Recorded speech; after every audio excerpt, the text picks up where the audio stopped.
Okay, so good afternoon, everyone. This is Audrey Russo, President and CEO of the Pittsburgh Technology Council.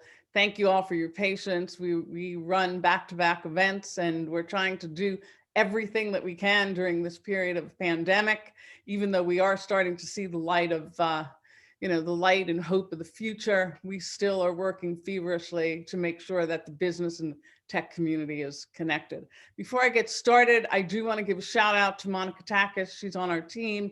She oversees much of the work that we do in terms of, our industry focus.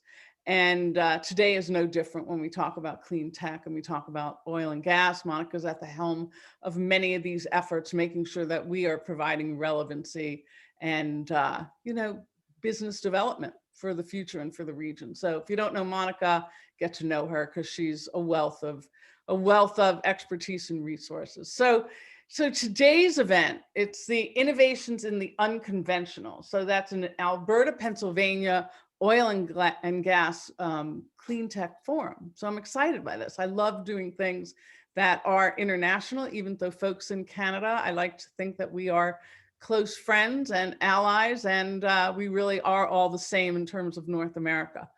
But thank you for joining us. This is a very important conversation between our regions, as clean tech is crucial to the oil and gas industry's ability to fulfill its essential role in the global move to a sustainable, prosperous, and equitable world economy. And it can't be at a better time. So as I mentioned a moment ago, that here we are at the pandemic, and hopefully we're seeing some light. Hopefully we're seeing some prosperity. And I know that there is hope with the vaccine. So we look towards even wider open doors. So we're pleased to partner with our friends and who just have been incredible, the Consulate General of Canada in New York on this event. And in the moment, I'll introduce you to the Consul General in New York, Hawar Nassim. I'm going to introduce him in a moment. But before we do that, just a little bit of housekeeping, okay? We're going to kick off with the keynote conversation with Sonja Savage. She is the Alberta Minister of Energy, and should I call her Minister Savage? I sort of like that, but I'm very glad that she's here, and I'm very glad about the work that she's doing. And also to Dennis Davin, a longtime friend of ours at the Tech Council and the community here in Allegheny County, and the work that he's been doing. And Dennis, I can't believe it. It said 2015 that you have been there, and I can't believe how time has just flown by. I feel like it's been just a year or two. But I know that you've been busy as running, the Pennsylvania Secretary of what we call DCED, which is the Community and Economic Development for the entire state of Pennsylvania. So after this keynote conversation, we're also going to hear from a panel Albertan and Pennsylvania officials. So we're excited about all this. We're packing a lot in, and I think it's going to be amazing. If you have any questions for the keynote speakers or panelists, to include them in the chat. We have a chat, and it's located in the control panel of Zoom. Monica's going to keep her eye on that, and we will save the questions for the end and allow our speakers so that we can have a conversation to begin with, and we'll answer as many questions as time allows. So at this time, as I mentioned before, I wanted to welcome and am welcoming Hawar Nassim, Consul General of Canada in New York. But let me just tell you a few things about him. Okay, Mr. Hawar, he is a career diplomat who joined the Canadian Department of External Affairs in 1993. So during his time at headquarters, Mr. Nassim served as the European Investment and Technology Division, the South Asian Trade Division, and Trade Operations Policy Unit. He oversees, his overseas career, which I'm very envious of, has included postings in Rome and Barcelona. So Monica knows that those are places where world travelers, and we all would love to have had gigs in those places. So we're very envious. And I'm sure that provided you incredible perspective in terms of the work that we're doing. He then took his leave from government to work as Vice President of External Affairs for one of Canada's biggest largest gold companies. That's Yamana Gold of Toronto. Hopefully you've heard of that. But then he returned to diplomatic service and served as counselor commercial in The Hague. What an experience, really. When I read this before, I was like, wow, he has had just a tremendous, career. So prior to his New York assignment, he was also Canada's Consul General in Minneapolis. So I'm going to pass the baton to him and allow him to have some opening remarks. And welcome to the show. Audrey, thanks so much. It's always like the longest half hour listening to your CV being read. I always sort of sit there, oh my God, not this, not really. And then when they start listing my postings, everybody kind of goes, what? How did he ever land that? I don't know. I don't have a good answer for you. I just am delighted to be with you together. It's really lovely to see you again today. Bienvenue tout le monde. Thank you to you, specifically to Monica, also to Ryan and Kavoy for their putting this event together. The Pittsburgh Technology Council is just such a great partner for us, and we're really, really grateful. As Monica mentioned, as Consul General in New York, I'm really, really proud to represent my country, not only in New York City, but throughout our 5-state territory, and especially in the great Commonwealth of Pennsylvania and the city of Pittsburgh. Being in Manhattan most of the time, and indeed really all of the time these days, I relish my visits to Pennsylvania.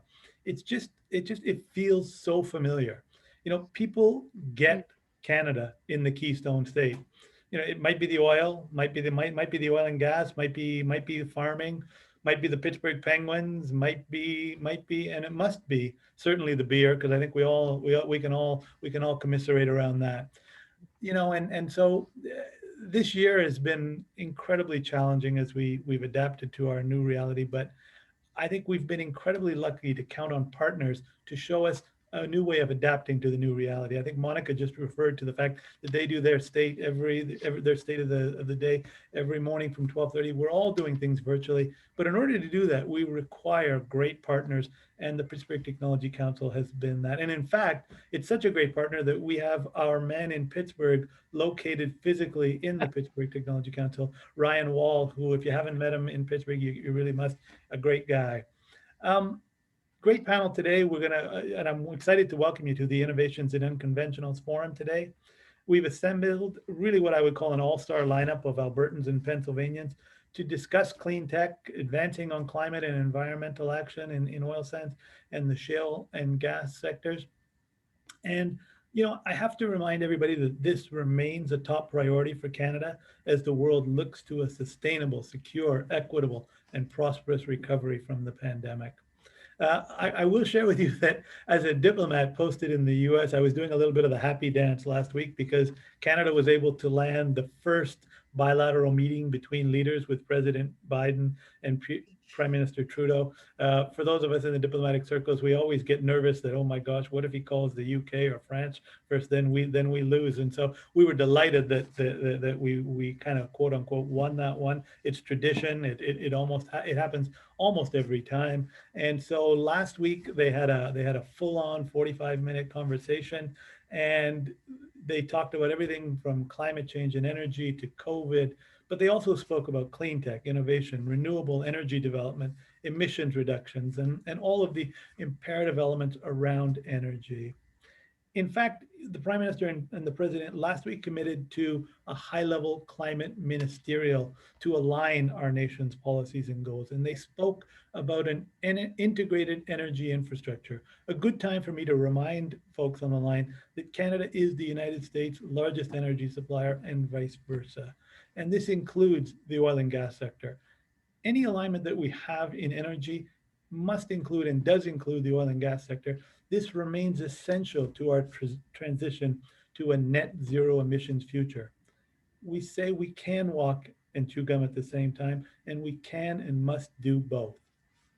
Now, I must address and I must say that Canada is, of course, disappointed by the Keystone XL decision. And quite frankly, I am concerned about the future of Line 5 coming out of Alberta and providing livelihood and jobs across Canada and into the United States. But we fully expect that our longstanding and vital friendship with the United States and the facts about Canada's responsible resource development will lead us down an energy path together. Again, we are your largest energy and supply partner. We are your largest trading partner, and it just makes sense when we do things together. Indeed, today's event, and I referenced the outstanding lineup we have, will be full of compelling examples of Canada and the US coming together to learn from each other and towards a sustainable, successful future. You know, I always say that these events are not meant to be singular or one-shot affairs. We want to continue this afternoon's conversations with all of you. And for those of you who haven't already seen it, we've put together a comprehensive list of the companies and products and services from Canada that are part of our effort to reduce methane emissions from upstream oil and gas operations. I mentioned Ryan, he's based in Pittsburgh, but I also should make note of Kiboy Pyron, who is our energy lead in New York City. She was instrumental in pulling this event together today, and I'm enormously grateful for the work that those two do. Enough from me. I've spoken enough, but I'm really, really pleased and honored to thank and say hello again to Alberta Energy Minister Savage. It's great to see you again, Deputy Minister Sprague, and my good friend Secretary Davin, with whom I speak sports on a regular basis, but he's been a real ally for us on a range of issues. I also want to thank our friends from the Petroleum Alliance of Canada, the Canadian National Resources Limited. You guys have put together a great panel. This is going to be a great discussion. Let me just close by saying thank you again to Audrey. You guys are such great friends to us, friends, partners, and allies. That's exactly what you embody. I hope we have a great session. I'm going to stick around and listen. Thanks. Great. Thank you so much. And this is an exciting time. This is a very exciting time. And like I mentioned earlier, I really see a lot of hope and light. So I want to now have an opportunity to just give you an overview of Minister Sonja Savage and her bio. So she was elected to the Legislative Assembly of Alberta on April 16th, 2019 as the MLA for Calgary Northwest. So she's a lifelong Albertan. She has been a strong voice championing pipelines for years. She has earned Master of Laws in Environmental and Energy. She practiced law for 13 years before taking a job as an advocate for the oil and gas industry. After working 9 years at Enbridge, she accepted a role as Senior Director of Policy and Regulatory Affairs at the Canadian Energy Pipeline Association, also known as CEPA, in 2015. So she has handled pipeline industries for large policy files, including regulatory reform, Indigenous reconciliation, legal, environment, and climate change. What a record. We are privileged to have you here, Minister. So she was appointed as Alberta's energy minister, as I mentioned earlier, in 2019, relying on her extensive background in the industry and spending the last 12 years fighting for pipelines and the energy sector. She will continue her work to promote and develop Alberta's oil and gas wealth and deliver on getting pipelines built. Wow, you were a front runner in thinking about being in this field, weren't you? Thank you, Minister Savage, for being here. Well, thank you. Thank you for that kind introduction, Audrey. And it's absolutely a privilege to be able to join your group and join your discussion today. I guess I've been in this role as Minister of Energy for 2 years now, almost 2 years, but so much has changed and it's been so busy. It seems more like 2 decades. It's a lot has changed over those last 2 years and we've been pretty busy. So I'm really excited, especially with knowing how much has changed and where we're going, to be part of this discussion on clean tech and emissions reduction efforts, because we have a lot to add to this conversation coming out of Alberta. As you know, we've been an energy dependent province. Oil and gas has been our main industry for many decades. And because of that, we've had to adapt, and we are leaders in innovation and technology. So, and leaders in climate change. So it's really a pleasure to be here today. And I know it's been touched on about the interdependent relationship between Canada and the United States and how important that is on both sides of the border, specifically for energy security. So, and that's even more pronounced now as we come out of the and look at the devastating impacts of the pandemic and what we need for a robust and sustained recovery across both countries. So thank you for having me, and I'm really looking forward to the discussion today. So I think we'll have lots to talk about. Thanks. Thank you so much. And now it is my privilege to introduce and just give you an overview of an old friend of our community. And I mentioned earlier about his leadership at the state, and that's Secretary Dennis Davin. And a little bit about Dennis and why you know that he has such a tight relationship with those of us in Southwestern Pennsylvania. He was appointed to serve as Secretary of the Department of Community and Economic Development, which we call DCED, in 2015. I think it seems like a year, but whatever. He's been there for 6 years now, and with Governor Wolf. And in this position, he leads the Commonwealth's efforts to support business growth, strengthening the workforce and revitalizing the communities across all of Pennsylvania. He oversees the department's $1.6 billion investment in communities and economic development projects since 2015, and serving nearly all of the 13 million Pennsylvanians. So it's a big responsibility, and we're always pulling on him because we want Pennsylvania to continue to be an amazing place for people to build their businesses and live their lives. So a little bit about what Secretary Davin has been up to is that they launched critical economic development initiatives like PA Business One-Stop Shop and the Manufacturing PA Initiative. He's also achieved success in attracting corporations to Pennsylvania, including major international projects like the Royal Dutch Shell plant in Beaver County. So prior to his appointment, and this is why you know that we have deep love for him, is that he served as a director of the Allegheny County, which is Pittsburgh, Economic Development Department, and director of the Allegheny County Redevelopment Authority. So his experience includes executive director of the Industrial Development Authority, Hospital Development Authority, Higher Education Building Authority, and Residential Finance Authority. So you can see his deep roots in economic development, but we know that he has deep love for Southwestern Pennsylvania as his number one, if I can put those words in his mouth. So thank you for being here today. We're gonna get into having some questions, but I didn't know if you wanted to say anything. Secretary Davin? Yeah, Audrey, just I wanted to thank you again. You know, deep love. I don't get a lot of that in the capital of Pennsylvania, in Harrisburg, but I do get it when I come back, which is great. But you know, I really want to thank you guys for all the work that you do to do your sessions and your communication pieces every single day.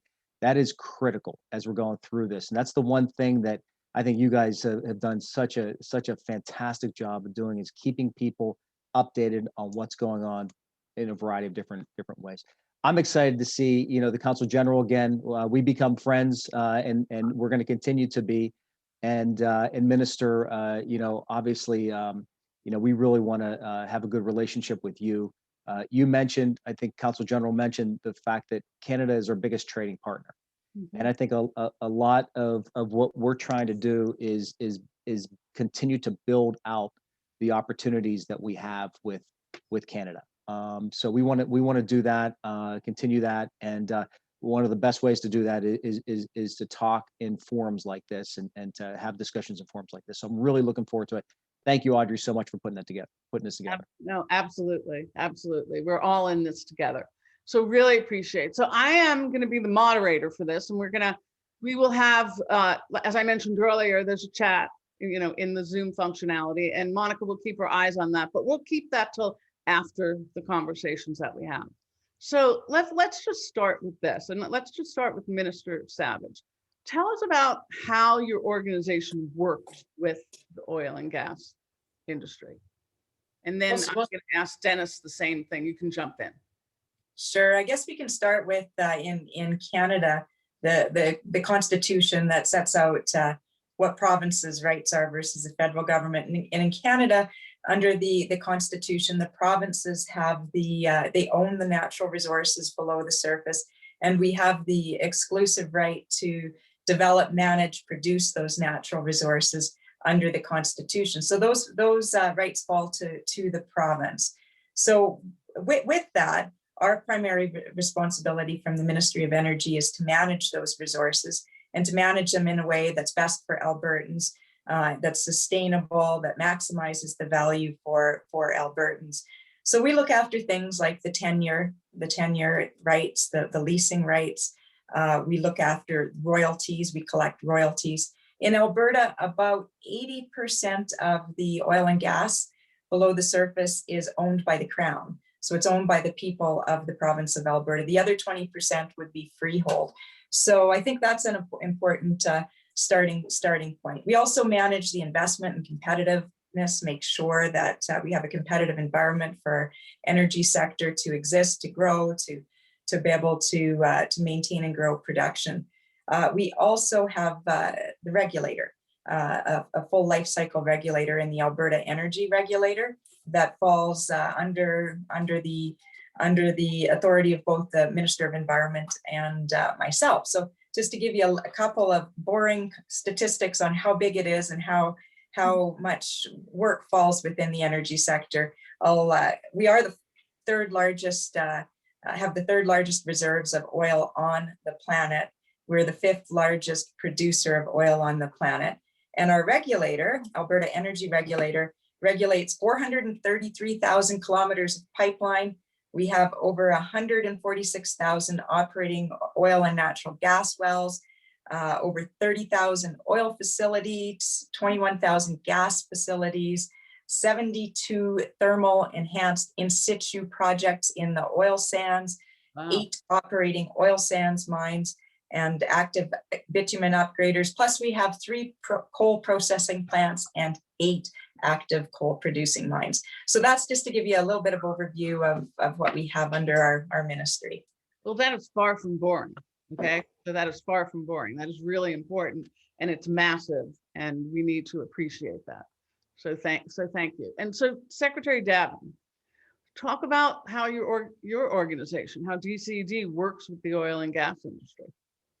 Yeah, Audrey, thank you. And we work very closely with the oil and gas industry. It's so important for a variety of reasons. I mean, obviously, natural gas is a feedstock and also an energy source for us. So we want to take advantage of that to the greatest degree we can. So when you're looking at opportunities for manufacturing in Pennsylvania, not only to help manufacturers in Pennsylvania, but to help to bring manufacturers to Pennsylvania. They look at energy and low cost energy as a big driver of where they're going to locate their operations, and we have that because of the abundance of energy. So we in Pennsylvania are the largest exporter of energy in the country. We're the second largest natural gas producer, and we want to take advantage of that as much as we can as we go along, working with these companies. And looking at opportunities like World Dutch Shell, not only to bring a company like that, which obviously helps Pennsylvania, but helps the tri-state area in Ohio and West Virginia too. But it helps the country, and it helps the country have an opportunity for redundant energy sources rather than everything being conducted in the Gulf Coast. Mm-hmm. So we think that there are more opportunities for that.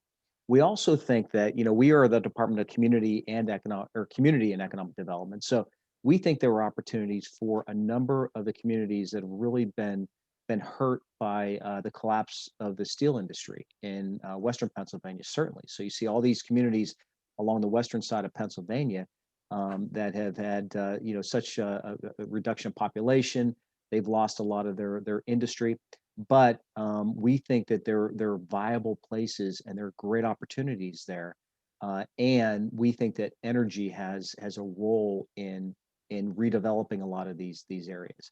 So to that end, we have instituted the Pennsylvania Office of Energy, and our executive director, who you're going to hear from a little later, is Denise Brindley, who's done a tremendous job of doing a number of different things to promote these opportunities. So Denise and I and others have traveled, along with the business community, have traveled to Texas to really start to talk about Pennsylvania. And we've been doing this for about 6 years now, to really promote Pennsylvania as an option, to see more energy related opportunities build out here in Pennsylvania. What we get out of it, obviously jobs, investment, but there are also opportunities to help to rebuild some of these areas that have seen a lot of disinvestment, over the course of the past 30 and 40 years. So we're excited about it. And, again, we have such a great story to tell in Pennsylvania. We're a place where, we can tell the story of diversity here better than anything.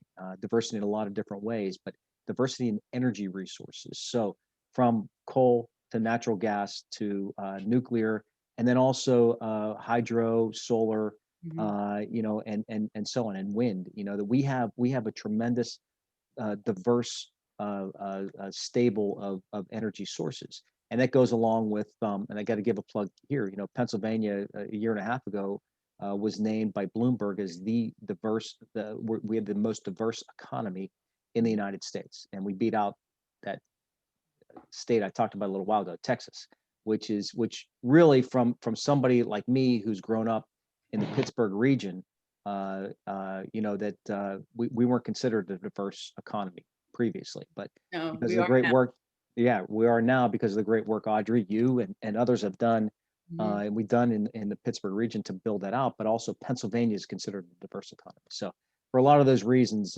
we want to continue to have a great relationship with our energy operations here.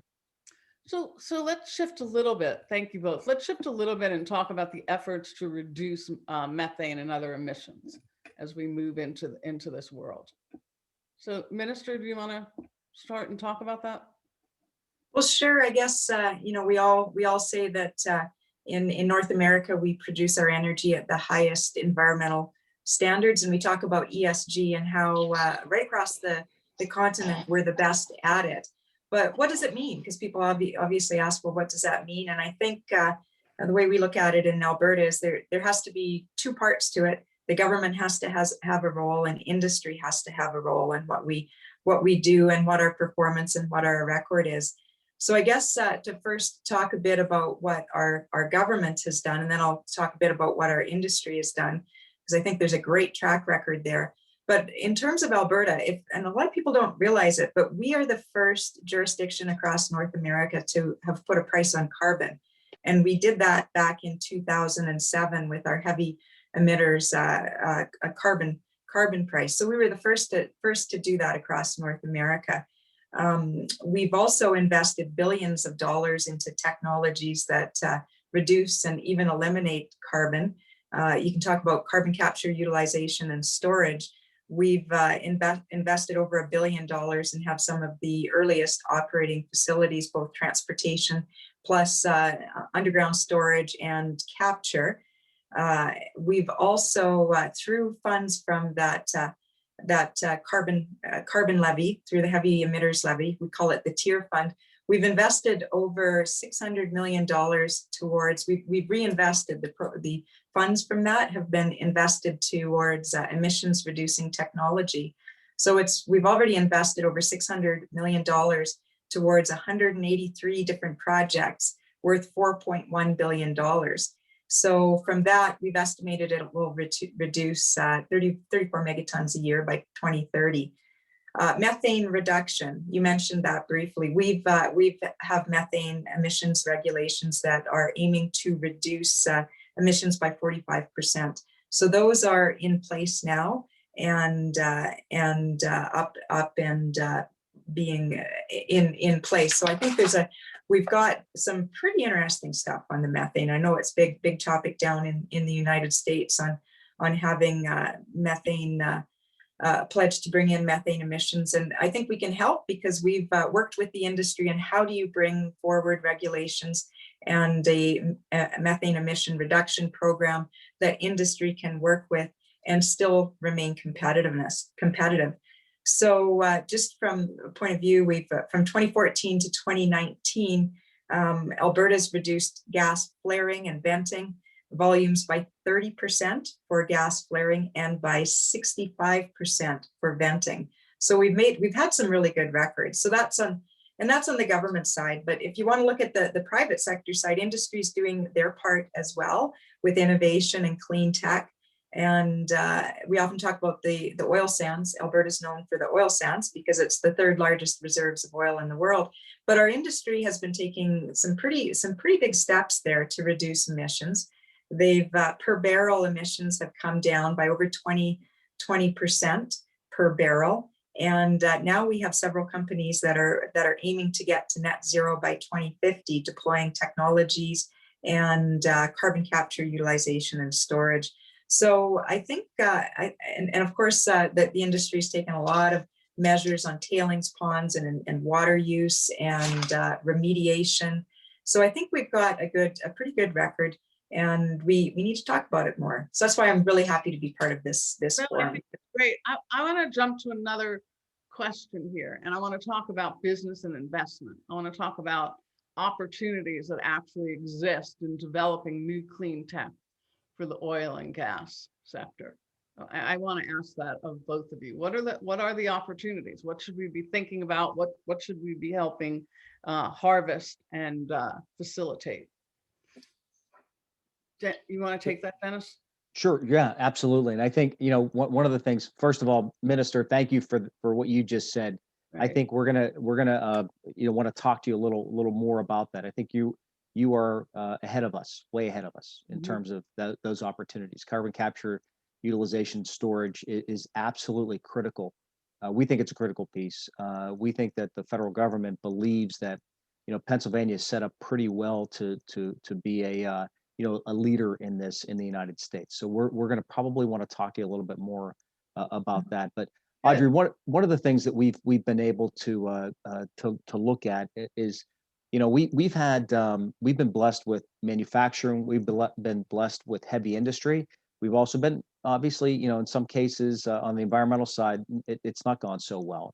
Right. But we've had about 14 coal-fired power plants that have been decommissioned in the last 10 years, and that is a reality that, we can't just kind of stick our head in the sand and not, look at that and see that that's really where things are going right now.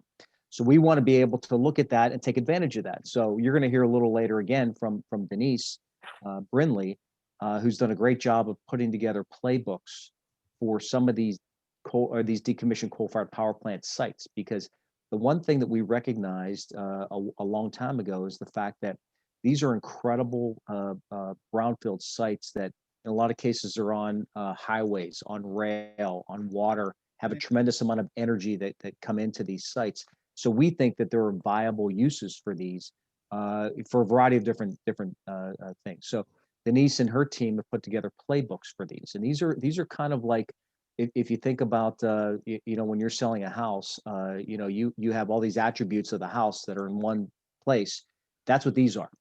So these are ways for us to take those and market these particular sites to industry leaders, to whether it's energy or a variety of other manufacturers, whatever, that are looking at that. We've had some pretty good success in terms of getting attention paid to those. So we're gonna continue to do that. We think that it gives us a great opportunity. And the other thing is, specifically about methane reduction and that, we're looking at, the governor has signed on, I think, in 2019 to some of the goals in the Paris Climate Agreement, and we're serious about that. But the one thing that people don't talk about enough in the United States, and certainly here in Pennsylvania, is the industry's doing that a lot of that already, and to the minister's point, they've done a good job seeing that is where things are going. That is where the world is going to reducing these emissions and methane. So I think we're going to get there. We're going to continue to push, but from our standpoint, we look at the fact that in terms of, losing some jobs, losing opportunities with these decommissioned coal-fired power plants, we want to take that and turn that around and provide some opportunities. We have been in the Pittsburgh region, and Audrey, you are located, I don't know if you're at your office right now, but your office is located on one of the brownfield sites that Pittsburgh has done such a great job of redoing and bringing back to productive use for a variety of different things, for businesses, for manufacturing, for housing, for entertainment, retail, a variety of different things. And we're going to continue to do that with these decommissioned coal-fired power plants. So thank you. So Minister Savage, what are some of the investment opportunities that exist, in terms of clean tech from where you're sitting? Well, sure. And I think we touched very briefly on carbon capture, utilization, and storage.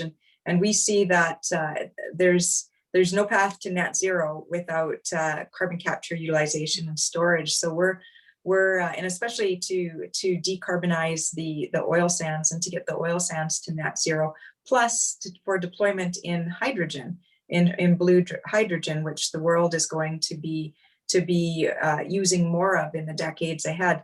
So with just to highlight a couple of the things we've worked on the carbon capture, we have a project called Quest, which is a Shell project that has that's sequestering already right now. It's up and operating. It was put forward in 2008. So over a decade ago. The government put over $1 billion into CCUS technology and companies. So the Quest project capturing and sequestering over 2.5 megatons per year already. We've built some of the infrastructure, a backbone pipeline, the carbon trunk line, to take carbon for enhanced oil recovery. That's been in operation for quite some time, and we've the Northwest Upgrader is actually capturing carbon. So we know we want to do a lot more, and so we're putting a very big effort towards carbon capture. But there's a lot of, you're going to hear about some more of the technology from Alberta, I think, during your seminar today. But there's one I'd like to highlight too, and it's I'm not sure if you're hearing from them today, but it's Clear Rush Company, which is an Alberta company that's behind a low-cost vapor combustor designed to, and it's quite technical, but it'll destruct these volatile organic compounds produced from casing gas or oil storage tanks and decombust that. So it eliminates the need for very expensive vapor recovery units. So it's leading edge technology. We've, as I mentioned before, we've taken the tier funds and through an agency called ERA, Emissions Reduction Alberta, and are investing it in clean tech and emissions reducing companies right across the spectrum, whether it's methane for methane reduction, whether it's for oil sands innovation, but we're using the carbon levy for emissions reduction. So let's talk a little bit about the pandemic, right? What's happened since the pandemic, and have there been some incentives or any kind of initiatives to focus on this proliferation of clean tech, either in Alberta or across the state of Pennsylvania? I mean, the pandemic has just taught us all so much, and I'm sure for the both of you, that, as right. well. Audrey, it really has, and it taught us a number of things about supply chain too, and supply lines, and the opportunity to have PPE, and the fact that we as a state competed with every other state to get shipments out of China because we didn't have those opportunities here. We didn't have the sources here, and we had great manufacturers that really stepped up in Pennsylvania. That pivoted their manufacturing process. We have a portal. It's still up on our website, dced.pa.gov, but it's a manufacturing call to action portal, and it was really based upon manufacturers contacting us, early on in the pandemic, that said, hey, look, we know that there aren't enough face masks, surgical gowns, a variety of different equipment, personal protective equipment that they could make. And these were manufacturers all throughout Pennsylvania. So I think a lot of it is, the one-offs that you've heard, but we've essentially worked with hundreds of manufacturers that have tweaked their manufacturing process to make these things, some of which are continuing to because they see it as an ongoing opportunity. So that is one thing, but that was scary, I think, for a lot of us because we didn't have that capability here in the United States and certainly in Pennsylvania. So we want to continue to do what we can to advocate for that, to help companies grow in that space, with PPE. In addition to that, just manufacturing in general, we think that we have a great story to tell in terms of the talent we have in Pennsylvania and also where we're located. Our geography is great to get to anywhere, to get the 60% of the population of North America within 8 hours from Pennsylvania, from Pittsburgh, as a matter of fact. Mm. So those are things that a lot of other places don't have, and manufacturers have recognized that. So we are doing what we can do from the government's perspective to help these manufacturers come to Pennsylvania or to expand in Pennsylvania. By really developing out our infrastructure, think highways, roads, bridges, things like that. Putting a lot of effort into developing that out, but to also going out and marketing Pennsylvania. So that is the one thing that we did not let go by the wayside. In the last year, we were out actively marketing Pennsylvania through site selector meetings and things like that, all throughout the country and frankly, all throughout the world. David Brill, who's our Deputy Secretary of our Office of International Business Development, is also on that's him right there. Ryan is showing him. But he's also here, and he and his team have continued to obviously not travel, but to do a sustained marketing effort around the world and to show Pennsylvania why Pennsylvania is a great place to do business.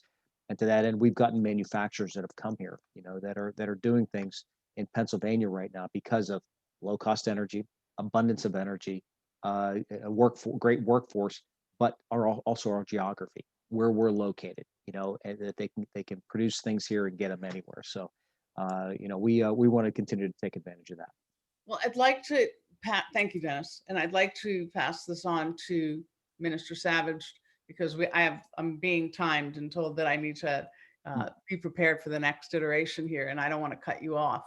So what about, I think there is one question here. Wait a second, so here's a question for you. I think it's high efficiency combustion incineration of gas has its place. However, very cost effective tech exists to conserve the gas from casing or vapor recovery, so it can be utilized for process or heating. So they manufacture there. I don't know if that's a question or a comment or anything that someone's pointing out to you, but it's probably for your information. But is there anything from your role, Minister, in terms of what, since the pandemic, are there any kinds of provincial, things that you're doing from your government to help integrate clean tech?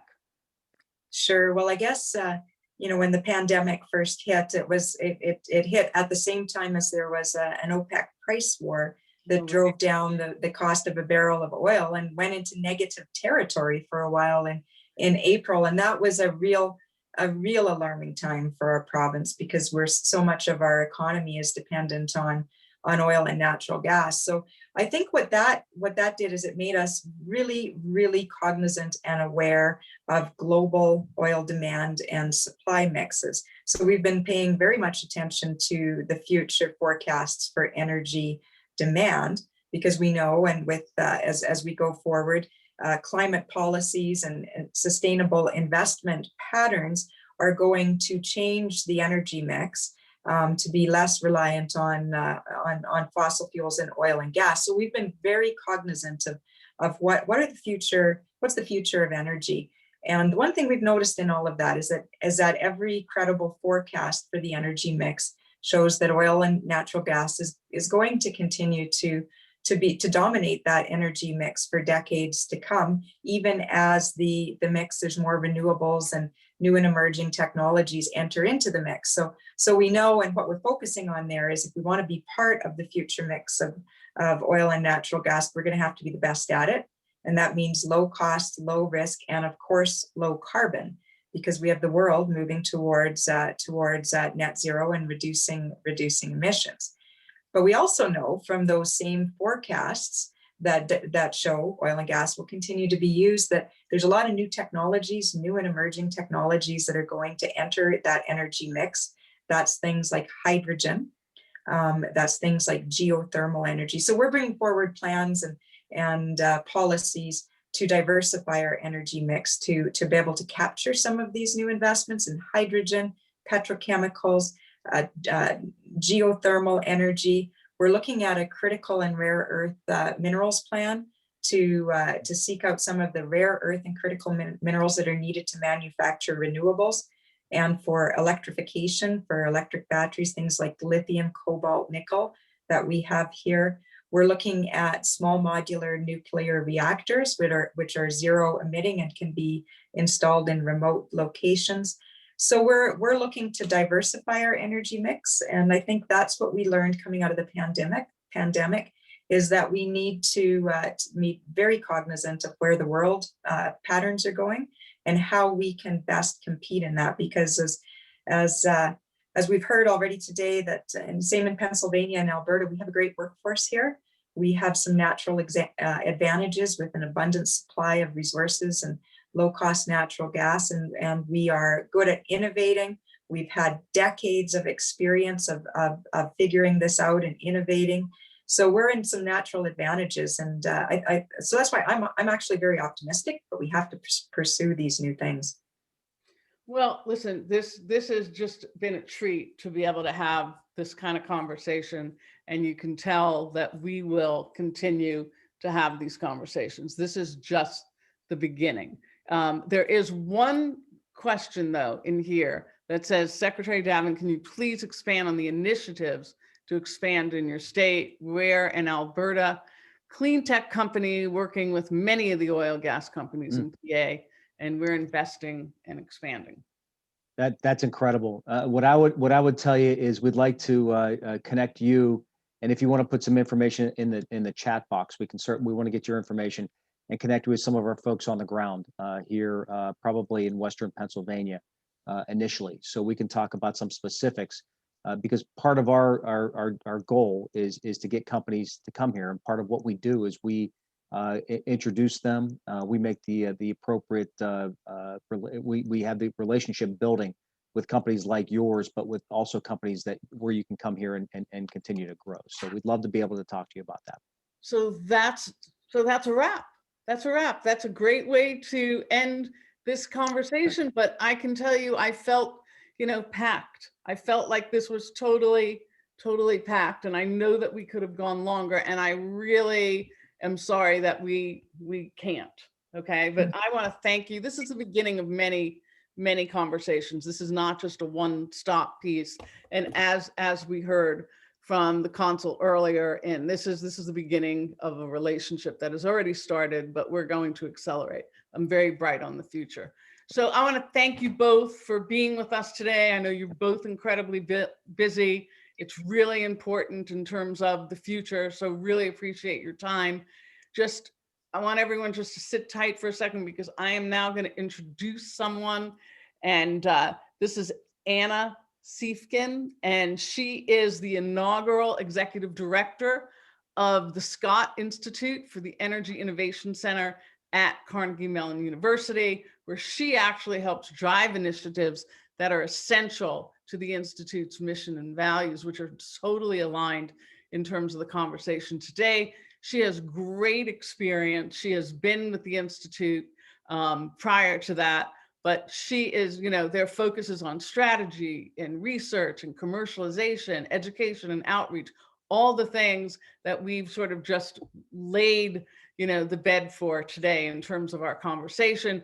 She has been involved in the Green Building Alliance. She has been involved in the U.S. Green Building Council, and she's awesome though. And she really is. She's really trying to lift this conversation and across industry, across research, and that's not easy. But she's not giving up. And she's also the founding member of the 2030 District Networks Board of Director of Governors. So she is the real deal, and she is doing some great work. And I just want to welcome her. So thank you, Anna, for joining us today. And thank you so much, Minister Savage and Dennis Davin, Secretary Davin. Really appreciate you being with us. So I'm going to be quiet. I'm actually going to go on mute. So Audrey, I should bring you with me whenever I need an introduction. I certainly appreciate your kind words. I think we're going to bring our panel up now as I'm sort of getting a bit of introduction together. And we appreciate everyone that's here on the call today. We certainly appreciate our experts and guests that we have with us. So I am Anna Stiefken. As she mentioned, I work at the Scott Institute, which is the energy research hub at Carnegie Mellon University in Pittsburgh, Pennsylvania. I love Dennis's comments about how we are welcome for business here in southwestern Pennsylvania, and very much are supportive of that. And are excited about this conversation because we focus on the research of our 170 or so faculty members who are working in traditional fuels as well as transitional and renewables. So we are excited. I'm excited to be a part of this group today and want to dive right into the content. But what we're going to do is I'm first going to let everyone introduce themselves for just a minute and talk about their organization. I would like to welcome Denise Brenly, the Executive Director of the Pennsylvania Office of Energy. Dennis has mentioned you a couple of times so far. No pressure. We have Larry Frederick, who is the Senior Technical Advisor for the Petroleum Technology Alliance of Canada.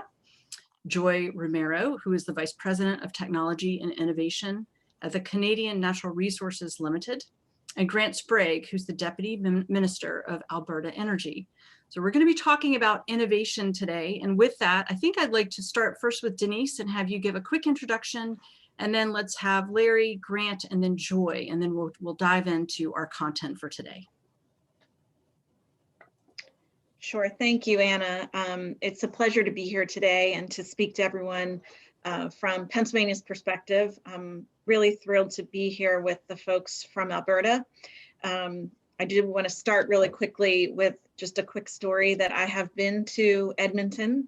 I visited that particular area on a quest to better understand petrochemical facilities and their development a couple of years ago. And for those of you who have visited Pittsburgh or even southwestern Pennsylvania, you'll understand when I say it's really hard to find contiguous parcels of land over roughly 500 acres. I mean, even that size would be pretty profound.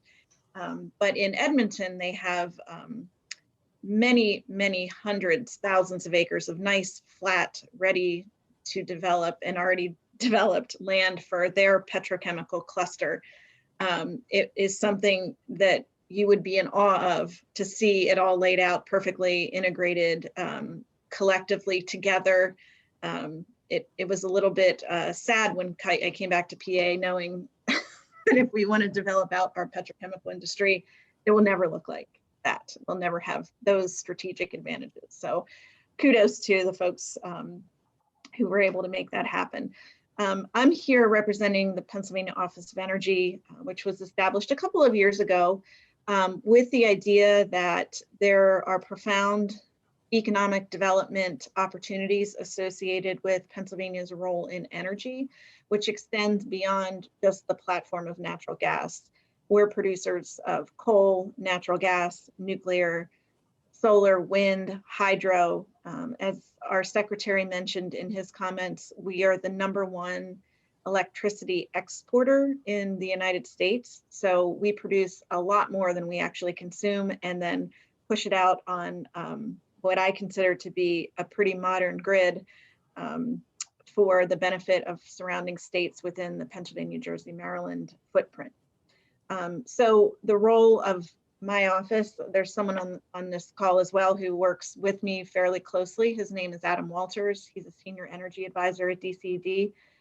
We've been trying to lay out for the benefit of economic investments in Pennsylvania, our strategic advantages in and around the energy space. And of course, a lot of that has to do with the fact that we sit on the third largest natural gas basin in the world. So I'll stop there and let the other panelists make their introductions as well. Thank you, Denise. Larry? Good afternoon. Thank you very much, Anna. And greetings to Council General Nasom, Secretary Davin, and Minister Savage. And thank you, Minister Savage, for your support to the industry. It's a privilege to be here with the other panelists. My name is Larry Frederick and representing Petroleum Technology Alliance of Canada. And I bring greetings from Dr. Sohail Askapor, our president. PTAC is an Alberta-based not-for-profit association which works with government, regulators, industry, researchers, and technology providers to recommend smart policies and regulations based on scientific research in areas beyond air, including ecology, do a lot of work with caribou and grizzly bears, remediation and reclamation, water use, which you might be interested in for shale development, wellbore abandonment, and air, which includes the methane emission file that we're talking about today. PTAC is led by the industry, and we take the lead in helping identify their needs and find and develop solutions. And I see many of the technology developer companies on the call today: Audrey, Richie, Chris, Nanette, Brian, Henry, and a special shout out to Al Dewar, who served as our mayor in Calgary. And I thank you all for being here today. And finally, thank you to Carmen Sparrow and Ryan Wall for helping to put this together for us today. Thank you.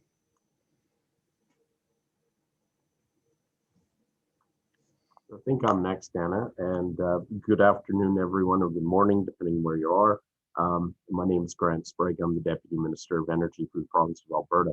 I've had the privilege, this is my second time in this chair, I've had the privilege of working with Minister Savage since her appointment in 2019. And I would just echo her comments that, man, a lot can change in a short period of time. However, the energy file remains, I think, critical for both of our countries. And Alberta Energy is charged with the setting up and providing advice to government on a policy framework for the development of all of our natural resources. And Alberta, as mentioned, has been blessed with, I think, the full carbon chain. So from coal to natural gas to bitumen and many other products as well. So we're charged with that responsibility. We're also responsible for our energy-only market here in the province, our electricity system, where people are free to come to Alberta and participate on the generation side in developing electricity resources for the province. And that has a unique but difficult challenge associated with it at some points. But happy to be here. I'd like to thank very much the organizers again for this great opportunity. Really welcome the opportunity for discussions on how we continue to adapt and improve our energy systems across North America.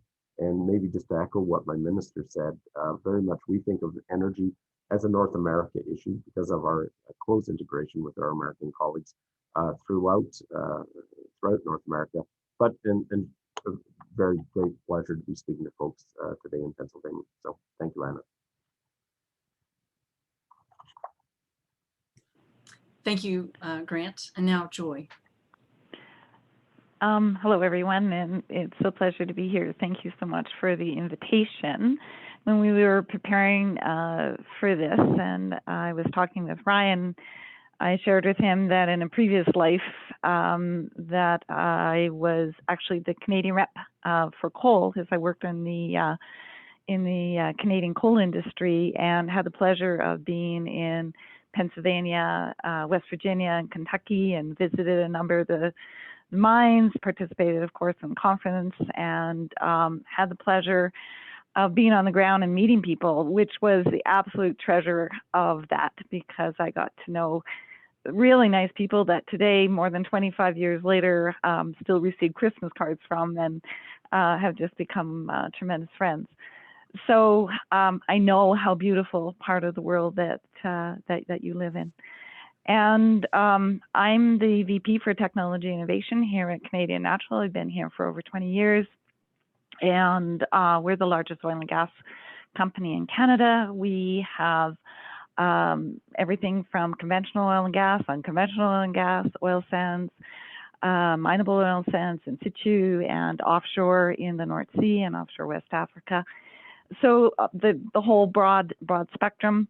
We are committed to net zero in our oil sands, and over the last 10 years, we reduced our footprint by 30% in GHGs, 39% in our oil sands, and we have solid pathways as we go forward.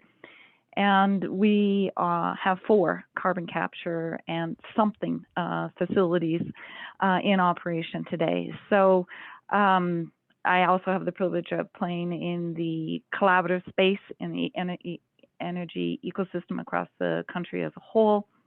And I'm on the board for PTAC, which is an absolute pleasure, and also the Canada's Oil Sands Innovation Alliance, and have been a part of founding the Clean Resource Innovation Network, of which PTAC is the methane arm for executing there. So it's a privilege to be here, and also to see the participants and a number of people that I know and smiling faces. Thank you, Audrey.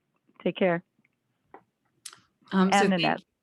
Thank you. Thank you so much for all of your comments, and it is a delight to be here with you today. So I know that the focus of our conversation really today is around technology and innovation. So I want to start sort of broadly by looking at some of the challenges. So when we're thinking about climate and environmental challenges, what are the most important things that we need to be addressing in these spaces? Oil sands, shale natural gas, or maybe I should change that to what is the challenge that you're most excited about where you see an opportunity? So I think each of you might just answer that. Please jump in and answer as you will.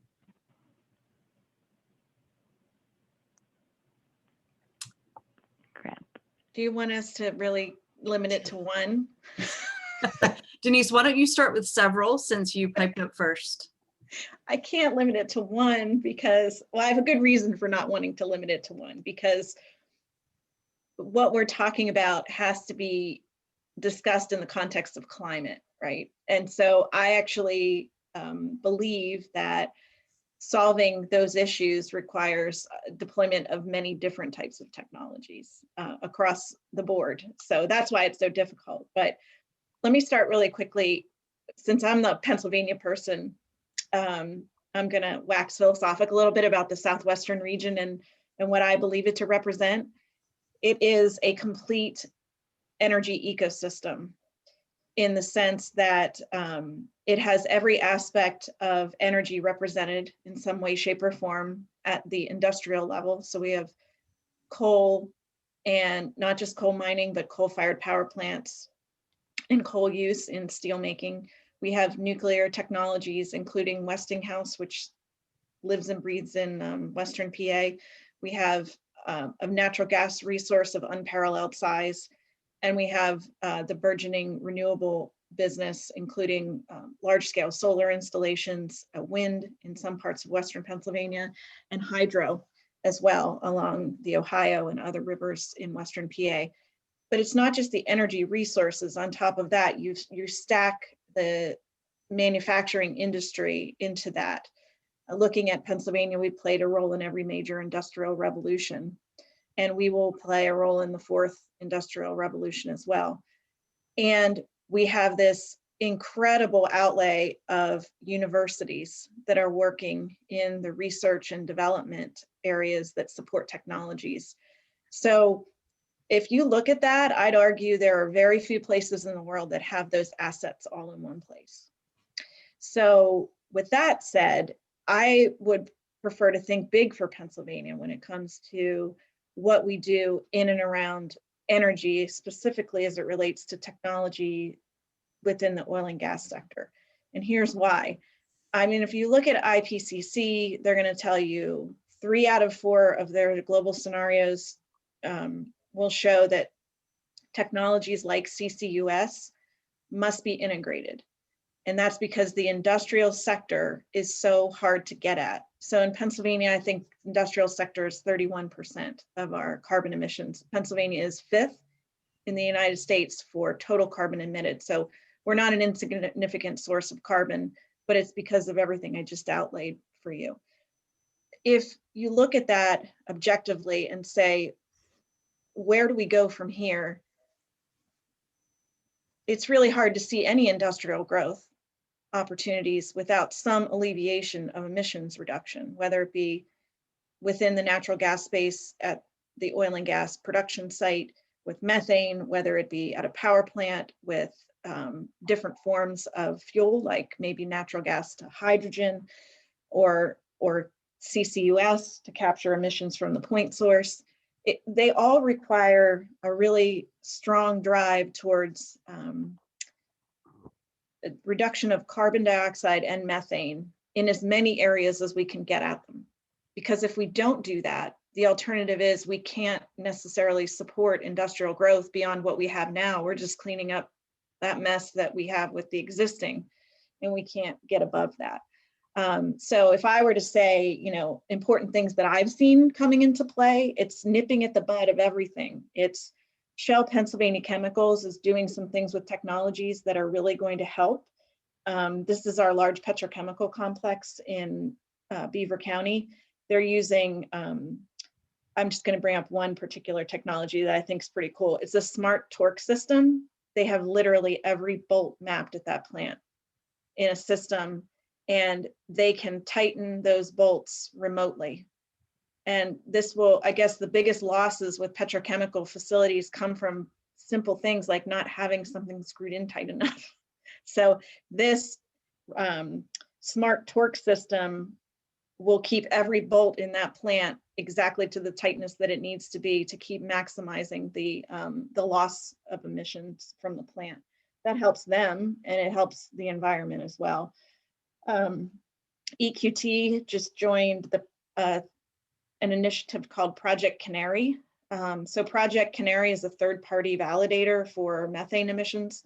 So EQT has chosen 2 pilot well pads to track methane emissions, and through Project Canary, which is the third-party source, and they have an off-taker for that gas, and it'll be certified as responsibly sourced natural gas. And then I mentioned CCUS and the potential for long-range blue hydrogen that could come out of that and give a different life form to natural gas resources here in Pennsylvania. So I'm just trying to give you a sprinkling, I guess, so to speak, of all the different ways and means that you address carbon emissions and methane, as opposed to maybe the approach we've taken in the past, which is just get rid of those sources we don't like. And instead, start to actually address the emissions so that we can get to a place where we're making meaningful gains, as opposed to maybe standing at 2 opposite ends of the spectrum and not getting anything done. Okay, I'm done. So, you know, comprehensive answer. Thank you. Grant, I see that you have a comment. Yeah, thanks, Anna, and thanks, Denise, for your comments. And in my mind, from the government's perspective, and I think you heard this from my minister, it's got to be a collaboration, a working arrangement between the governments that set the regulatory context and the policy context and our industries. And from my perspective, what I've watched in Alberta, and I think has been incredible, and I'll turn to my colleagues here, maybe give you far more details on it, but it's been about trying to get government out of the way of prescribing the how something might be done, but helping to be clear about the outcome that's intended.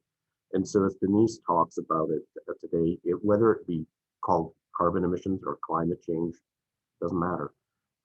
Or if it is talking about something that's really critical to our company's competitiveness. And again, multiple lenses you can look through to determine competitiveness. We see government's role is being able to enable our companies to remain competitive, to continue to develop their resources, as I think we do well in North America on those ESG fronts, but letting those companies determine and figure out what is the technology, what are the ways within which they can deliver those outcomes. And what I've seen in Alberta, and again, I agree with you, Denise, I need to get to Pennsylvania clearly to see that breadth of experience that you have there, and I regret I haven't done so to date. We have the same challenge, you know, a big landscape with multiple regions, all kinds of various issues that show up. But it is the resilience and the ability of our companies to innovate constantly, to find better ways to, quite frankly, be more competitive, to make more money for their shareholders, that we want to encourage. And we've seen many examples, I think, of government being able sometimes just to get out of the way, sometimes government to work with industries to take on new pieces. The minister spoke about CCUS in Alberta. You know, we invested with our federal government partners substantial amount of money to get CCUS going. And that was been achieved through the Quest project that the minister spoke about, but also the Alberta Carbon Trunk Line. I think everybody in the world agrees that there is no way anyone's achieving anything in Paris without CCUS playing a role. Exactly how much and how, I don't know, but certainly we need to continue to work with our industry colleagues to achieve appropriate outcomes. So that's one way we've participated. The other way that I've seen, and I couldn't be more proud of our industry partners in Alberta, is setting difficult goals. How are you going to reduce methane? How are you going to reduce water use? How are you going to reduce and address incredible challenges, scientific challenges such as tailings from oil sands plant? And what I've watched and government has encouraged is collaboration amongst these fiercely competitive companies. And I know Joy and Larry can talk a bit more about some of those incredible opportunities to come together to solve difficult problems. And in my mind, you know, the other example I'll just quickly touch on. So going back to greenhouse gas emissions, most of our electricity in Alberta historically has been based on coal. We've got extensive amounts of thermal coal. It's relatively good coal. And a decision was taken that we were going to get off coal. We set a target to be off coal in Alberta by 2030. Incredibly, the companies that have been working on that are going to overachieve and be out of that particular business about 6 years ahead of schedule, which is, you know, really quite amazing.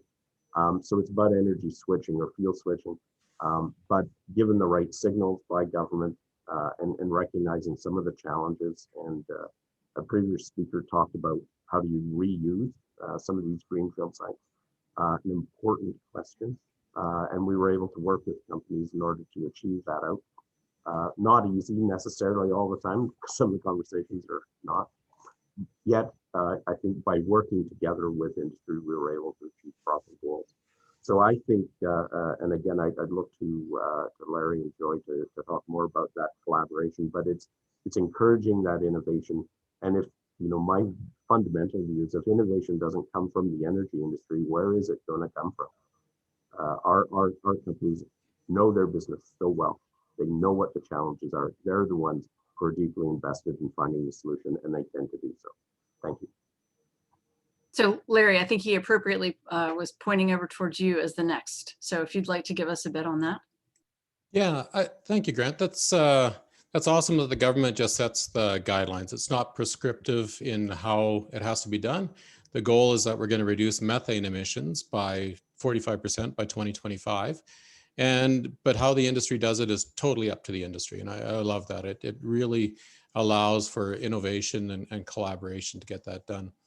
I think the biggest opportunity that both the industry and the government have identified is reduction of methane emissions. If you can reduce those, they have a climate effect of 25 times greater than CO2. But if you can capture methane and make use of it in power generation or just by compressing it back into the pipeline, there's actually economics to doing that. So that's my favorite one. And that's the one I'm working on. So I'm kind of biased too. But I think the methane emissions file that both the government and the industry have identified is good. And I'd like to point out that Grant or Ryan sent a link in the chat at the beginning to a document that we helped put together for Global Affairs Canada, which lists all the companies. You've probably seen a lot of people putting their email addresses in the chat box as well, but they're all in that document as well. And if you use that link and go to, had a look, it's page 15, you can click on any of the companies, like you'll see Audrey's company is there, and you just click on Questar and you'll get right to her contact information and what Questar does, that kind of thing. So please make use of that guide. I think you'll find a lot of good use from that. So thanks, Joy. Hi, thank you. So building on what Denise said, and when we look at barriers, and that this is actually about being off emissions and not off fossil fuels. And unfortunately, we are, even in the language that we use, most of these things are billed as transition, and transition implies moving from one thing to another. It doesn't really imply and. I like the word transformation better. This is about all forms of energy. And so as Denise said, again, it's, we're very fortunate as Alberta as well to have this wide breadth of different energy sources. It's lovely and sunny here and lovely and windy here. We really have, we're so fortunate to have such a plethora of energy options, and certainly as you go across the country, they're all here. And so people understanding the barriers here of understanding that that fossil fuels without emissions, greenhouse gas emissions, is absolutely a possibility. We are doing that today, and the other barrier is just as much as we have been doing this work, and Minister Savage talked about the period of time, that we've had greenhouse gas levies, or carbon levies on the provinces is a very long time. And we have our carbon capture and something facilities have been running since 2015, 2017, and so they're running with long. Now, they're the first generation that are out there. We now know how to, we know how they operate. We know that we can operate them cheaper than we thought. We know that we can safely store CO2. We can safely sequester it. We can use it in enhanced oil recovery. Yet this knowledge is not well understood. It's often talked about these are things that we're going to do, not things that have been done. And that just knowledge of that we have this is what it's, and then wonderful thing, this stuff has been done in the public domain. And so that data is actually there. And this is what the world is building on, that knowledge, when these things are being implemented in other parts in Europe. I know that data is being used in many places, and you see these projects being announced, and we know that that's been based on the data and what we've built here, and which is great. That's awesome. That's exactly what it should be. But what should go with that is the knowledge of people understanding that this is actually part of the pathways forward. In Canada, just like the finding our Canada Net Zero Future by the Canadian Institute for Climate Choices has actually laid out different pathways to net zero.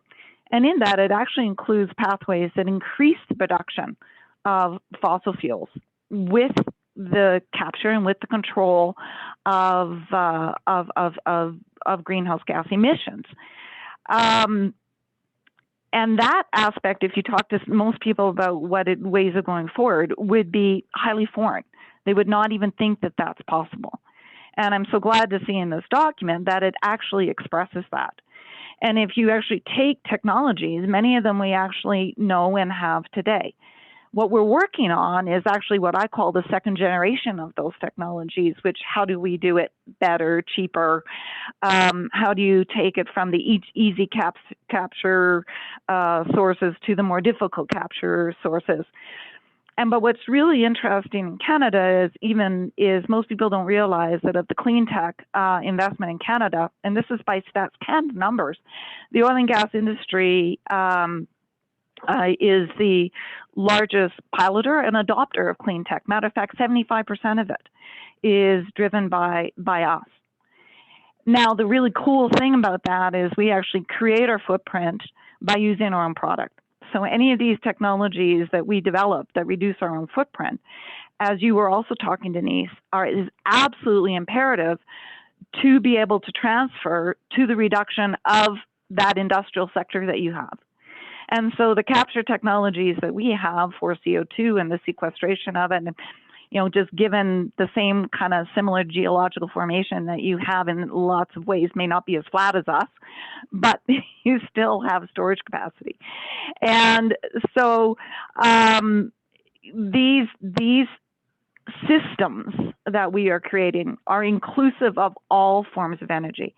And the barrier is we need to start talking about all forms of energy in those reliable, sustainable, affordable energy systems as we go forward. The science of it and the pilots and all of those other things, I have absolute confidence that we can do all of these things and bring them into realms. I mean, we've done it. We actually put a carbon capture facility on our Horizon oil sands, and the day we turned it on, we reduced our operating costs because it was integrated with the other components on that site. And that site has gone from $34 a barrel Canadian to less than $20 a barrel Canadian, with a reduction of 39% in GHGs in the last 10 years. So these things are absolutely 100% compatible.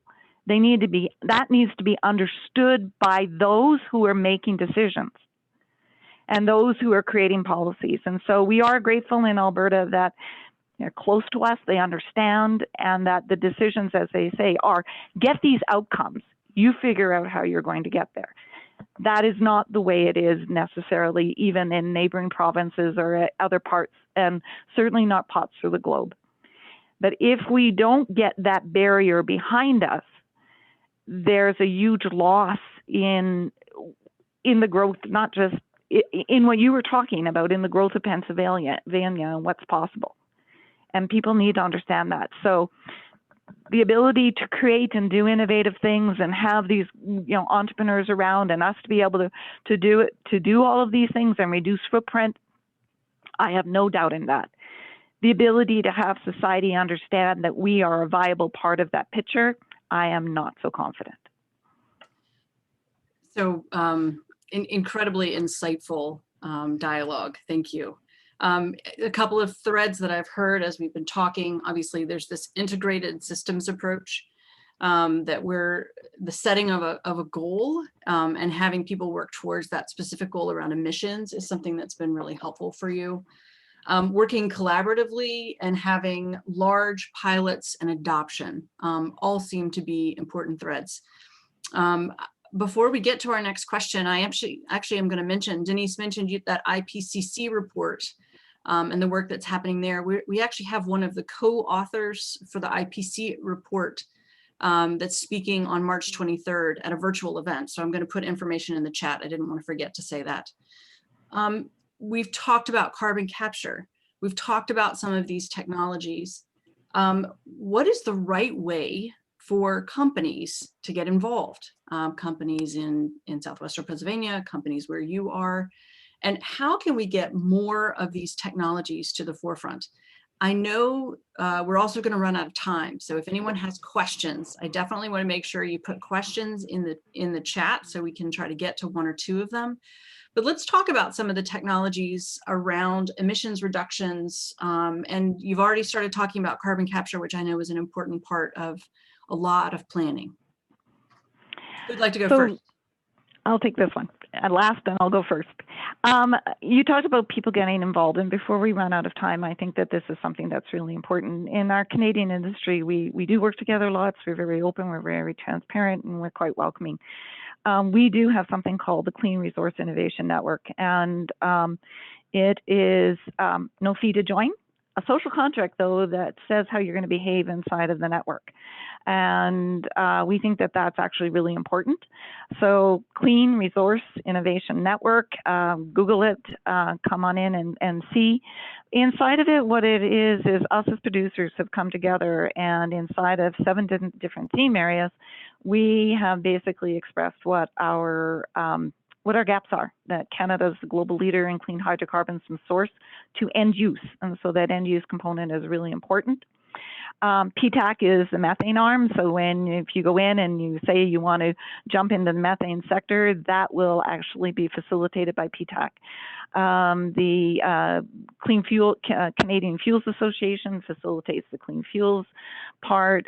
We have a land component that's facilitated by Inotech out of Alberta. The different processes is actually facilitated for greenhouse gas reduction by Canada's Oil Sands Innovation Alliance. And there are other sectors, one for value-added products, which is hydrogen, lithium, just that whole aspect of other things that, once we extract this resource, what are the other things we can do? And then also the use of hydrocarbons without combusting them and exactly what that could look like. So, and through there, it's the capacity to push you out to the other entire innovation system within Canada. So it pushes you to PTAC, it pushes you to these other groups. So it's a good place to come and to find another place to be pushed out. And it includes the universities, it includes all of the research institutions across the country, anything that has a focus on basically reducing our footprint and our industry being competitive is there. So I'll leave it with that and let pass on to others, but I just didn't want to run out of time with that sort of general thing to get involved. So Denise, let's let you talk about Southwestern Pennsylvania or Pennsylvania in general for this topic. Yeah, this is a hard question, Anna. I appreciate the opportunity to try and cut through some of this. I'm not sure that Pennsylvania is positioned as well as it could be around innovation and clean tech as it relates to the oil and gas industry. And I'm not really sure why that is. I do know, the Marcellus Shale Coalition, which is our large advocacy group here, had some attention put to this at their various conferences where they would sort of run competitions based on technological innovations. But I feel like that didn't really disperse out into or beyond the industry itself, which maybe it doesn't need to if it works at the end of the day. But I think there's a lot more of an ecosystem out there that we could do better threading, if that makes sense. And I would actually reach out to the audience who's listening on this to please provide us with your thoughts and ideas on how to foster that better. I think that we have a lot of focus in clean energy. In some ways, I hate these words because I don't exactly know what they mean. And they tend to sort of polarize us in ways that don't allow for like the best kinds of fostering of innovation across the energy spectrum. There's been a lot of focus on, solar and renewables and battery storage, and that's kind of over here. And then there's innovations on as it relates to oil and gas, and then there could be other innovations as it relates to coal, and then, so energy innovation broadly, I think can fall under one bubble. I don't know why we need to be having separate innovation conversations across multiple platforms. I don't think it inherently drives us to a place we need to be. But that being said, we do have companies that are finding their way in designing their own environmental sustainability goals and implementing them. And we're seeing that emerge as part of the oil and gas industry at large. And we see individual companies making money and investing money in better technologies. It's just that the state isn't necessarily sort of corralling that. And I think that's a missed opportunity. So I'll just state that and say that we aim to do better, but would certainly love input, because you're pulling from the energy space, you're pulling from the technology space, you're pulling from the university space, maybe the entrepreneurial space. So do we want to foster something around this specifically, or is it better to start moving towards a broader energy discussion in general? And I don't have the answers to those questions. So Denise, let's take a minute and actually talk about that, because we have our colleagues here have had some success. So Larry or Grant, why don't you talk a little bit about some of the things that you've done? We've heard this emissions target as a driver. What are some of the other maybe potential drivers that we should be thinking about that you all have already employed to unlock innovation? I think the biggest thing that you can think of is that the collaboration comes from realizing that the individuals within the energy industry are not competitors with each other. They're competing for market space and things like that, and price, but the price is pretty much a world set price. So to have better environmental performance is something that they can collaborate with. And I think once you realize that, you can get groups together from different companies to set what the agenda is. And if the market then, the individual industry companies are setting what they want, there's a market pull in for those technologies. Because now the industry is saying, hey, we all got together, we decided that we want to reduce methane, bring us your ideas for doing it. And then we get Audrey coming with combustors and emissions RX with combustors, and people with compression technologies and electrical generation technologies and stuff. And those all come to us, and the group looks at them and says, yeah, we want to test these things. And then the government gets on board and says, yes, here's some money to go test those things. So we get funding to the tune of like 50% for the funding. And we go out, the industry then says, yeah, CNRL, Joy's people go and say, yeah, I'll help out. Here's my site. Bring those technologies onto my site. We'll test it. We test the devices, and then we go back to the industry and say, yep, these things are suitable for destruction of methane or for use of methane. And it facilitates that whole thing moving forward much faster. And I think that's key to how the ecosystem works here in Calgary and Alberta and Canada. As far as across the, sorry, Grant, just one more thing. We've got researchers from Harrisburg University as well are on these committees to help out. So we go across the states. We've got another guy from Colorado State who runs METEC who's involved in this, and researchers from across the country, from Halifax, St. FX, right across the country, helping out with investigating how these technologies work and do lab tests with them before they get to the field as well. So it's a huge organization, and CRIN is massive. There's over 3,000 members, I think, in CRIN now. So it's just growing like crazy. So good job, Joy. Okay, Grant, over to you. Larry, that was really a great answer. And I was just going to amplify. I think one of the key parts is that recognition that we're selling a world product. So that price is not necessarily set by us, obviously, but on the environment, we're not competing. And the environment, or ESG, there's lots of ways you can frame it, now becomes actually a competitive advantage, or a competitive factor, I would argue, that you need to actually address.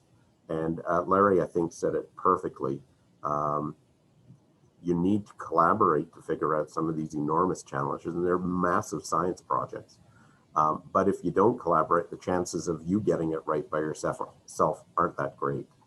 And that opportunity then, as we've just described, of being able to say, can we work with CNRL and try something out and see if it works, without it having to be 100% at risk of everybody, if it doesn't work. We've been able to do that. And when I say we, it's really the companies have had that recognition and have really tried to make that real. The other piece I just wanted to touch on is, in the end, this costs cash, and government needs to have some participation in that. And, we've been successful, I think, in Alberta with the tier fund that my minister talked about, which is really, if you think about it, it's a heavy tax, a tax on heavy carbon emitters that is then recycled back, but with a focus. It's refocused back on doing real research that's going to result in hopefully real reductions in GHGs and carbon releases. And I think that system's been fairly significant and also been fairly effective in allowing a lot of research to go ahead that otherwise would just be, right off the top of your OPEX or CAPEX any year. So Joy, as you answer this question, because I do want to have you weigh in on this as well, I've heard risk come up a few times. So de-risking some of these technologies and piloting through the piloting process is critically important to future investment. So can you kind of layer that into your answer on this one? Sure. And, my department exists to do that, is to de-risk the execution of our pilots across our company, overall. And of course, there's many ways of doing that, is just having good processes, just what and why what you want to bring to pilot and all of those other kinds of things. But we absolutely look at collaboration as a de-risking methodology. And obviously funding from other sources helps also, the funding component, it's heavy. But the collaboration component for us is absolutely a part of de-risking as well. We don't claim that we know everything in this space, and we work with others, we learn, and it accelerates it. And rather than have a number of us as companies do it by ourselves, as Larry said, we come together and we can absolutely accelerate that component. The other thing is in Canada, even if somebody supplies to all of us as companies, and many of these suppliers will tell you, we're still not a large enough market. And because we're not a large enough market, they need to basically sell to Pennsylvania. So this is awesome. We love this. Because if they don't find a large enough market, we actually lose that supplier. And unfortunately, we have the history of piloting some technologies in Canada, and we'll lose them as a resource because they got picked up someplace else, and they actually don't market to us anymore because our market relative to global is small. And so this is a very sad thing. So we actually like to work with our entrepreneurs and make sure that they get a good solid base, that they have an avenue like CRIN or something else to be able to have widespread adoption, because it's not just about commercializing something. You have to have the widespread adoption, and it's the widespread adoption that then actually reduces in whatever footprint, be it water, land, greenhouse gases. It's the widespread adoption that amplifies it. But it's not only widespread adoption in the oil and gas industry. If it's water, it jumps to ag, it jumps to other things. If it's greenhouse gases, it also jumps to ag, it jumps to cement, it jumps to steel. These things are so important. And what our industry basically does, and we're quite a machine at it, is piloting it, de-risking it, and then throwing it out there for others to be able to use. And but we've also learned to help each other in that process. But we need government along, because the other risk is if regulation is not ready for those technologies when they're done. They can wallow for years, literally waiting to be implemented if regulation isn't ready. So it is really imperative that entire ecosystem that's there that should be ready for commercialization and adoption needs to be there, which includes the regulators. So government just isn't about funding. It's about setting the right policy in the first place that allows innovation to take place, partners us and helps us de-risk as we move along, but then is making sure that the right regulatory environment is there for implementation when in the other side, and everybody needs to be on that path together. That's a good add, Joy. Yeah, the regulator sits on all of these committees as well, so we get feedback right away of whether we're on the right track or not, which is fundamental to being able to develop and deploy the technologies. And one other thing that I thought of while Joy was talking too was that having a one spot where all the industry is coming together to collaborate also allows the technology providers to come to that one place to be able to get to a spot to get to field trials, rather than having to approach each individual company on their own, which is a lot of work. They can come to one spot and get some feedback quickly. So believe it or not, we're almost at the end of time. I'd like to give everyone a bit of an opportunity for some final thoughts. And I think that the best way to think about this is in terms of the most important enabler. We've heard a number of different ideas. We've heard technology, we've heard innovation, we've heard the right level of policy engagement and regulation. What sort of drivers should we be thinking about? Or is there just an insight that we haven't yet touched on that can be sort of our final thoughts as we wrap up? And I'd love to actually end with Pennsylvania. So let's have our folks from Canada speak first to this one. I'll go first, and actually I'm going to honor a question that's in the boxes here because it's tried to come up a few times.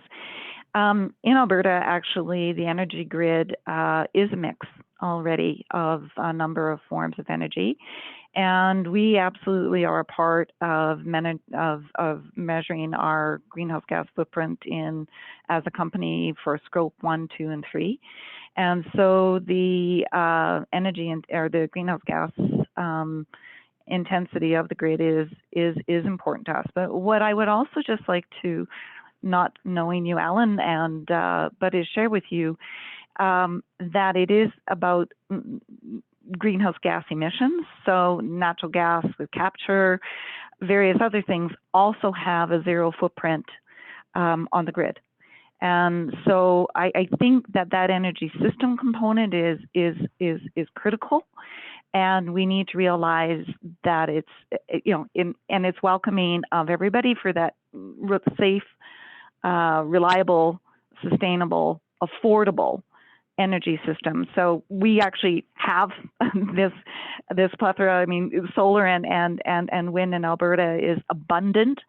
We do have hydro as well because we have ties to BC, and we are absolutely developing technologies that can use natural gas without GHG footprint as well. So yeah, I think we're all here, and I'll honor that and let others go on to other things for time.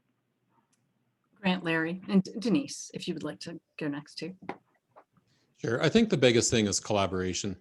We've got a huge network of people willing to work together. We get groups from around the world coming to Calgary to look for expertise from the scientists and engineers that are here already on climate change and capturing CO2 from the air and that sort of thing. So collaboration is number one, and I think that's the biggest thing. It's not anti-competitive. We make sure that there's nothing anti-competitive that's going on. It's cordial, but the people in the room are brilliant and they challenge each other like crazy, which is a lot of fun to watch, actually.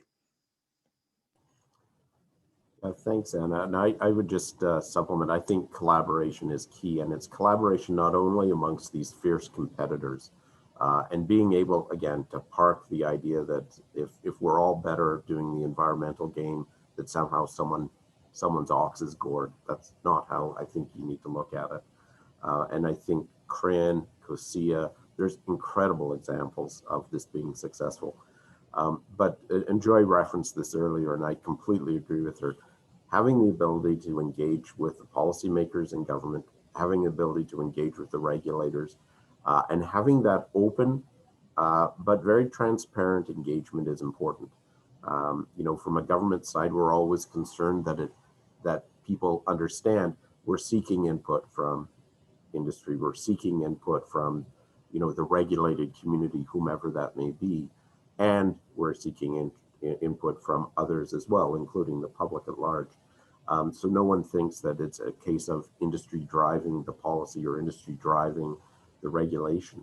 There's a fine balance to be achieved there, but I think it's very achievable, and it usually is done through transparency.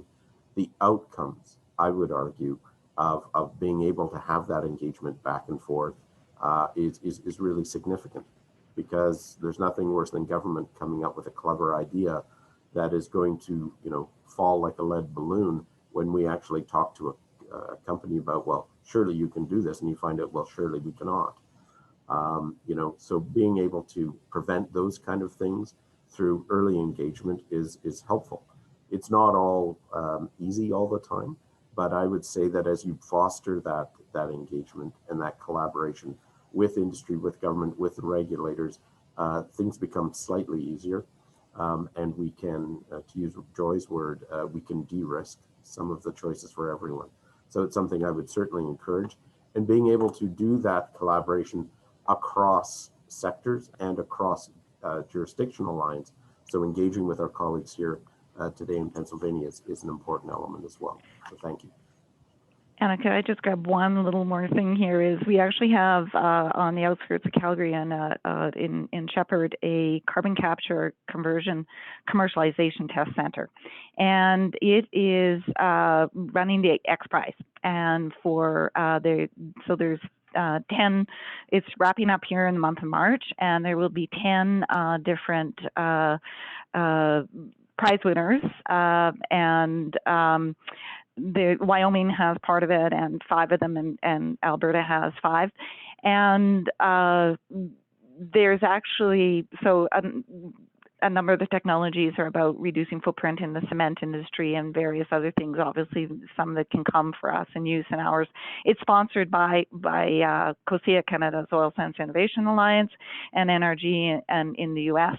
But one of the providers actually produced vodka from captured CO2 and produced hand sanitizer. And in Calgary, we also have another company that produces soap off of CO2 that's captured off of boilers, et cetera. And we actually have a store here in Calgary that only sells products made out of captured CO2. But I can't imagine anything more important in pandemic time than these 2 little rascals. And they are made from captured CO2. And I think that that's sort of that part that people need to realize that carbon and oxygen are elements, then we can choose what form they're in, which is really important. Denise.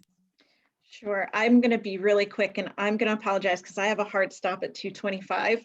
So that's, you'll only hear me for about 3 minutes. So on a personal note, I just want to say I really feel like I learned a lot today. It reflects the same way I felt when I was in Edmonton, that our geographies have so much in common that it's astounding to me. And I think there's a lot more collaboration that we can grow out of this particular event, and I look forward to that. I will reflect really quickly on the fact that Pennsylvania's oil and gas, natural gas system, where our industry is only, I'm sure I get this right, we've been around since 2008, roughly, maybe a little bit before that. So it's not that we're in the nascent stages of drilling, and the boom in drilling has really gone behind us at this point, and we're into production mode right now, but we're still not that old in terms of the longevity of our industry. And I think that we have a lot to learn, and the industry itself has been operating in a pretty complex and unique dynamic. I'll leave it at that because there's a lot of challenges optically and otherwise to the industry here that make its position fairly unique. So way back when, there was this organization called the Center for Sustainable Shale Development. And the name has changed forms. It was once housed in EQT. I think it's no longer active, but it did work to advance the higher level technologies or approaches to shale development that would put Pennsylvania on the cutting edge of sustainable shale development. And like I said, that has gone by the wayside for a couple of reasons. But I do think the merits of the discussion are worthy of reflecting on, and thinking that for Pennsylvania, maybe now is the time to sort of reset the conversation on how we deploy the highest order technologies to our natural gas industry, and foster a dialogue among industry, among university collaborators, among government. You know, we're good at the regulatory process. We have methane regulations, they're being implemented. Can we do more? Of course we can do more, but it involves this cross section that isn't usually at the table together. So that's the natural gas industry, that's technology providers, that's universities, that's community and economic development, maybe environmental protection, you know, maybe a couple of other regulatory agencies, and we just maybe need to work harder to foster that dialogue, because there's no time like the present. Given all of the challenges that we have in climate, there really is no better time to do this than right now. And that is not to say that I don't think that Pennsylvania is making significant gains on the technology front. We are knee deep in the CCUS conversation. We've been knee deep in the deployment of CHP technologies in microgrid type of developments. And we've done other things that are similar to that, that showcase the energy potential of Pennsylvania within the context of climate. So I think I just wanted to say thanks to my new Alberta friends, if I can call you that. I might be knocking at your door for some additional collaboration on ways and means in which we can be more active in the search for new technologies that will solve existing problems in a way that's meaningful for all of us. So thank you. So Denise, thank you for a brilliant pull together of a lot of these concepts with our new colleagues and friends. Thank you to all of our panelists. I know we're definitely at the end of time. Audrey, I'm not sure if you're going to be. I'm just going to wrap up. I just want to thank everyone. Thank you, Anna, for being here with us and doing the work that you do at the Scott Institute.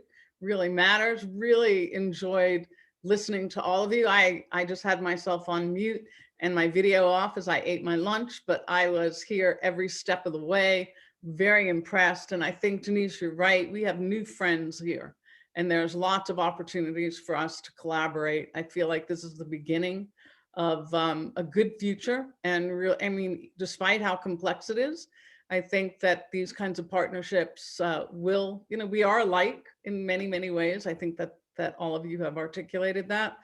But it's going to take all of us, and let this not be our first conversation. Let it be just the beginning of a whole pathway so that we can really build these relationships. And I appreciate the work at Carnegie Mellon and building their commitment to the Scott Institute, because I think that really matters for us here as well as around the globe.